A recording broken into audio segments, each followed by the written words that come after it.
Welcome back everyone. In this video, I'll show you how to send an echo effect message on your iPhone. So an echo effect message basically echoes whatever message you have typed in the message, and it basically covers the whole screen. So let me show you how to do this. So first you want to go ahead and open up your message app. Next you want to go to the person who you want to send it to.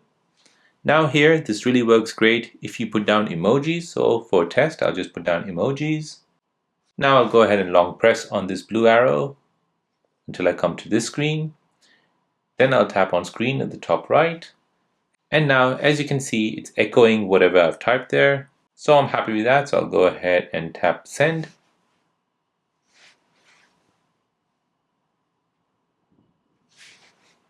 And that is echoing whatever I've typed. So there you go, that is how to send an echo effect message on your iPhone running iOS 18. Now, if you're new on the channel and you want to find out more about your iPhone, your Android phone, or any other social media apps, then don't forget to subscribe to this channel. Hit the like button if you find this video useful. Thank you for watching and see you in the next one.